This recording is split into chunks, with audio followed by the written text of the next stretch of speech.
And John Delavocchi. I went low on the And John Delavocchi. Hello, Ridge Runner Nation. We're back and better than ever with a new edition of the Weekly Rundown, where we talk about all things trail and ultra running from Southeast Ohio and all the running news from the East Coast. I'm your host, the faster host, Michael Owen. And I'm the better host, Wesley Harton. This week we're coming to you from the OVRC studio. We will cover results from the Holiday Lake 50K, the Black Canyon 100K, and an Ohioan breaks an American record. We'll also highlight all the running news from the East Coast in the world of Strava. But first, look at the Paul Barty streak. Paul Barty extended his half marathon distance streak to 427 weeks. However, there was nothing worth noting about this run. Okay, on to race results, shall we? The Black Canyon 100K out in Phoenix, Arizona was this year's second golden ticket race of the year, where the two top men and women earned automatic entry into Western states. Matt Daniels, a relatively new name in ultra running, went out early and absolutely crushed the field of top runners by running 7 hours and 20 minutes. Though new to ultra running, Daniels boasts a sub 4-minute mile and a 5K time of 13:50 from his time at Adams State University. I think that's going to be the first sub 4 ever lining up at Western States. Wow, that is going to be incredible to see. Yes, looking forward to it. Chris Mako was 25 minutes back of Daniels in second place, but since he's already qualified for Western States, his auto spot slides to third place finisher Eric Sensman, who ran 7 hours 46 minutes. On the women's side, it was Casey Lichtig, former Western States champion, who punched her ticket into the big dance by her dominant performance of 8 hours 40 minutes. And after a long time off of high-level races, EU Wang was second, 8 minutes back of Casey in 8 hours 48 minutes, and she too will be in Squaw Valley for Western States. Congrats to all the Black Canyon runners. The Holiday Lake 50K++ takes place on a double loop course down in Appomattox, Virginia, directed by none other than David Horton. Legendary. I always knew this is a Horton race weekend because Horty is tagged in about 1 million Facebook posts that pop up on my newsfeed. He's a popular guy. He is. But Wes, I was wondering, do you know what's so significant about Appomattox, Virginia? That is where Quinnipiac University is. No. Oh, bummer. It's actually one of the last battles of the Civil War signifying the end. Oh. Yes. The more you know. Very significant. Anyways, Michael Bailey came away with the overall win in 4 hours and 9 minutes and 53 seconds. It was said that Michael took a wrong turn, running an extra 1.5 miles, then later started to experience signs of hypothermia with dropping temperatures. Despite holding on for the win, this earned him the coveted Idiots Award presented by Horton. And I was happy to see Frank the Tank Gonzalez still crushing it in his 40s, finishing second in 4 hours and 13 minutes. On the women's side, Jennifer Fleming won, running 4 hours and 54 minutes and 30 seconds. Kristen Anderson was second place in 5 hours, 6 minutes. And Michaela Riemann was another 10 minutes back in third. Good work all Holiday Lake 50K++ runners. And there's a couple other Ohio and Ridge Runner results that are worth mentioning from this past week. First, an Ohioan, Connie Gardner, broke the 55 through 59 American age group record for 100 miles at the Jackpot Ultra in Las Vegas by running 18 hours, 15 minutes, and 45 seconds, also giving her the women's win.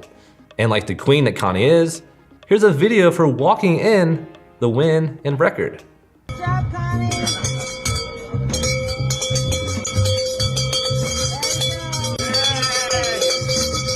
Boom.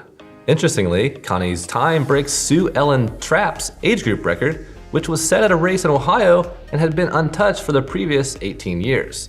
This race also represented the 2019 USATF 100-mile national championship, giving Connie her 12th career national championship win.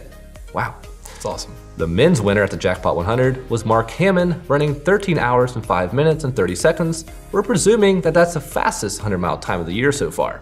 This makes Mark the 2019 men's USATF 100-mile national champion. Congrats to all the runners. And Ridge Runner Nation member and Ohio resident Justin St. Clair completed the Coastal Challenge last week and did so by finishing an impressive 14th place. Nice. I once did a Coastal Challenges like last summer or so. All I did was like lay around on the beach for like 7 straight days, and Nice. it was great. 0 miles, 0 vert. Justin's Coastal Challenge was much more impressive as it was a 6-day stage race in Costa Rica that featured beautiful waterfalls, river crossings, and mountains. Justin completed the 6-day race in 31 hours, 30 minutes, 8 hours behind winner Pierre Aurel, who won in 23 hours, 10 minutes. Ida Nelson was the top female in second place overall, just 26 minutes back of Pierre in 23 hours, 36 minutes. All right, thanks, Wes. And now for our Strava rundown, where each week we highlight all the interesting activities and achievements from runners all across the East Coast. If you want to get noticed on the rundown, join the Ridge Runners Club on Strava by visiting the link below. Is that fitting in with the Coastal Challenge swim? Oh yeah, dance? trying to get out the swim, get some extra miles in. Baby shark. You know it. In our new segment, Keeping Up with the Robinsons, it looks like Rachel and Mike have made their way to Portland, Oregon. Wow. They had an awesome run along the river with Olivia. Make sure to check out a Timbers game once their stadium is fully renovated come June.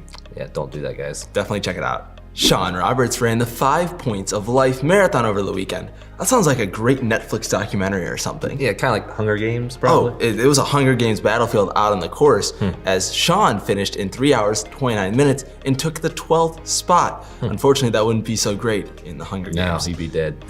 The craziest part is that he decided to run the race less than 24 hours before the start. It's just absolutely unbelievable. Great work, Sean. Job. And Melanie Worley ran 20 miles this weekend at blistering 7:18 pace. Looks like she has been getting back in the swing of things. I expect a big spring from her. Way to go, Melanie. Tim Reitz ran 12 miles over the weekend and captioned his run, "Watch out for that first step, it's a doozy." He claimed that he did not think that the Rocky River Trail would be muddy. However, Tim was wrong, and he was very wrong. It was really muddy, but it looks like he had a lot of fun. Great run, Tim. The only thing I took from this run was look at his Strava map, how dense those trails are. Yeah. Crazy. John Welcome Let me say you're welcome. claims that Clear Creek Metro Park was made by the devil on his run titled Clear Creek Vertacular. He ran 19.7 miles and achieved over 4,200 feet of vert. You're welcome, John, for all that vert. Katrina Schneider and Natalie Washington ran together over the weekend, and this happened. Yes, that is a tangled ponytail. I think we should start our own barbershop cutting off everyone's hair. What do you think? Yeah, I have that same problem, Katrina, so feel ya. I mean, I think we just cut it all off and make everyone's lives a little easier. No, man, this is my strength. If I cut it off, I won't be fast anymore. That's true, that is very true. But great run, Katrina and Natalie. And John Delavacchi III ran a new 10K PR of 47:19 during his training run this past week. Good job, John. How did it feel? Good. He did it at the OVRC group run impressively after running 5 miles prior to the 10K. Congrats, John, but I really do wonder, is it really a 10K PR if it didn't happen in a race? Good question. We'll have to deflect the Barty for that one. This seemed to be the week of birthday runs from Ridge Runner Nation members. First, we saw Jeremy Wysocki running 34 miles to signify his 34th birthday. This is something Jeremy does every year, and impressively, he ran 34 miles in under 4 hours and 20 minutes. I just wonder what happens when he turns 40 or 50 or more. Do you keep it going? We'll see next year. Gabe Rainwater also ran his age and mileage over the weekend with what appeared to be at least 7 other friends. Wow, talk about a birthday party. Oh, Gabe completed a hilly 50K for his 31st birthday. Happy birthday, Jeremy and Gabe. I know I will not be running my age here in 2 weeks on my birthday. you're soft. I'm smart. No, soft. Wiser with age, man. That's not true at all. Tom Jackson ran a marathon over the weekend with his son, Alex.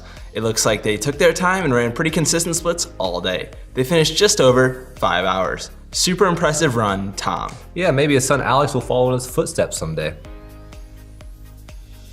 And with that, thanks for tuning to this week's rundown from the Ridge Runners. Be sure to tune in next week. We'll deliver news on the Mount Mitchell 40 miler. You'll be doing that one, right?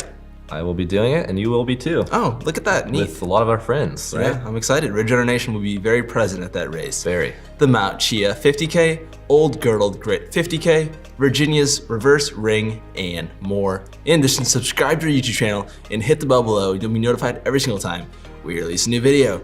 You can also find us in podcast form on Apple iTunes and Google Play. I'm your host, the better host, Wesley Hart. And I'm your faster host, Michael Owen. And we'll see you next week on the Weekly Rundown.